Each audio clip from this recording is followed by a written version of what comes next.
Pernahkah kamu merasa seperti ada suara dalam dirimu, yang bukan milikmu, tapi terasa sangat dekat? Mungkin itu Sabdo Palon. Bayangkan sebuah kerajaan besar di masa lalu, Majapahit, sebuah imperium Nusantara yang kaya, jaya, dan dipuja. Namun, ketika kejayaan itu mulai meredup, ketika sang raja terakhir mulai kehilangan arah, muncul seorang tokoh misterius. Ia tidak hanya penasihat kerajaan, tapi penjaga ruh Nusantara. Namanya adalah Sabdo Palon. Banyak yang mengenalnya sebagai tokoh legenda. Namun, mereka yang menekuni jalan spiritual tahu, Sabdo Palon bukan sekadar manusia. Ia adalah gema dari Sabda Agung. Ia adalah yang tak mati oleh zaman, yang berjanji akan kembali 500 tahun setelah keruntuhan Majapahit. Tapi siapakah sebenarnya Sabdo Palon? Apa hakikat, dan apa makna dari janjinya untuk kembali? Dalam video ini, kita akan menyusuri lorong-lorong sejarah, mitologi, dan kebijaksanaan Jawa untuk membongkar tabir tentang Sabdo Palon. Jika kamu merasa getaran yang sama, jika kamu percaya bahwa ruh leluhur sedang bangkit, maka tempatmu ada di sini bersama kami. Tekan subscribe, dan kita akan melangkah bersama.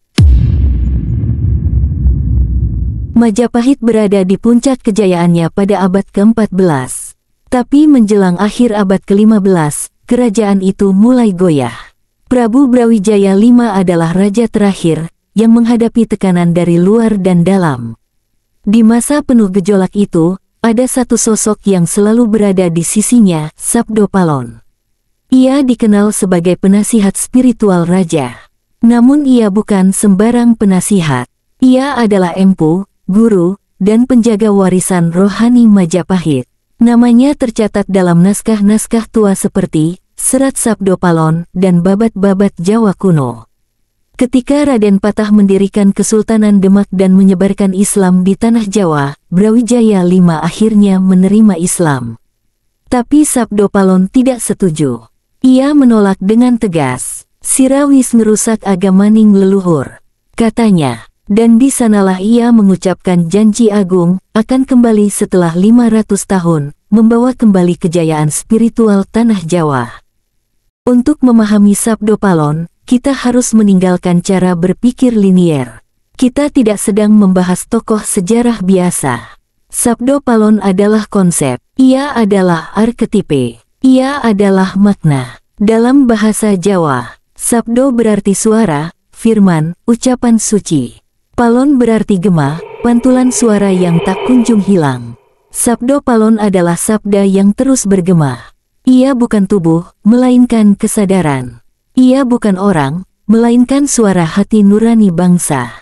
Dalam filsafat Jawa, ada konsep manunggaling kawula lan Gusti, penyatuan antara manusia dan Sang Ilahi. Sabdo Palon adalah simbol dari pencapaian kesadaran itu. Ia tidak lahir, dan tidak mati. Ia hadir dalam batin manusia Jawa yang sadar. Sabdo Palon adalah representasi dari ruh Nusantara, penjaga tatanan spiritual yang sejati. Siapa kamu sebenarnya? Apakah kamu hanya tubuh dan nama? Ataukah kamu bagian dari ruh besar Nusantara, yang sedang dipanggil kembali? Beberapa orang menyangka Sabdo Palon akan kembali sebagai manusia. Tapi para spiritualis dan pelaku kejawen mengerti, Sabdo Palon tak pernah pergi. Ia hadir dalam gumaman orang bijak. Ia hadir dalam ritual yang menjaga harmoni alam. Ia hadir dalam gunung yang dijaga, dalam laut yang disucikan. Cerita demi cerita muncul dari orang-orang sakti, para empu, para petapa di lereng Merapi, yang mengaku menerima sabda atau mimpi dari sosok bersorban yang tak dikenali, namun penuh wibawa dan terang. Ia tak perlu tubuh, karena ia adalah sabda itu sendiri. Ia tak mati, ia menunggu. Ia tak pergi, ia bersembunyi. Ia tak hilang, ia ada dalam dirimu. Apa arti dari janji Sabdo Palon untuk kembali setelah 500 tahun? Banyak yang percaya, masa itu adalah masa kini.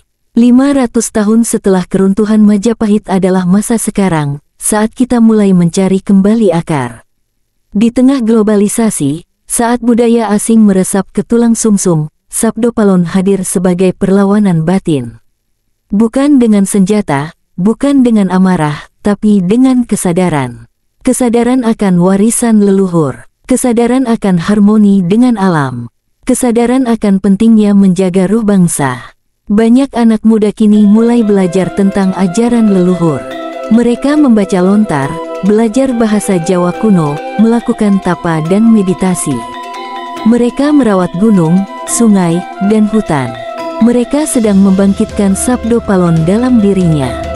Sabdo Palon bukan tokoh masa lalu. Ia adalah gema masa depan. Ia hidup dalam setiap orang yang menolak melupakan jati dirinya.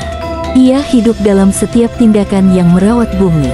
Ia adalah kesadaran kolektif, ruh bangsa, penjaga nilai. Dan bila kamu mendengar suara hatimu bergetar saat menyentuh tanah leluhurmu, saat membaca mantra tua, saat melihat awan menggantung di atas Merapi, mungkin itu adalah Sabdo Palon yang sedang menyapamu. Aku ora lunga, aku mungdelik, aku bakal bali, yen sira wis eling sapa sira sejati. Aku tidak pergi, aku hanya bersembunyi. Aku akan kembali, jika kamu sudah ingat siapa dirimu yang sejati. Sabdo Palon tak pernah mati. Ia hanya menunggu kita sadar. Tapi kisah Sabdo Palon belum selesai. Karena ini baru permulaan. Kita akan gali lebih dalam di video berikutnya. Jangan lewatkan. Subscribe sekarang. Dan bangkitlah bersama Ruh Nusantara.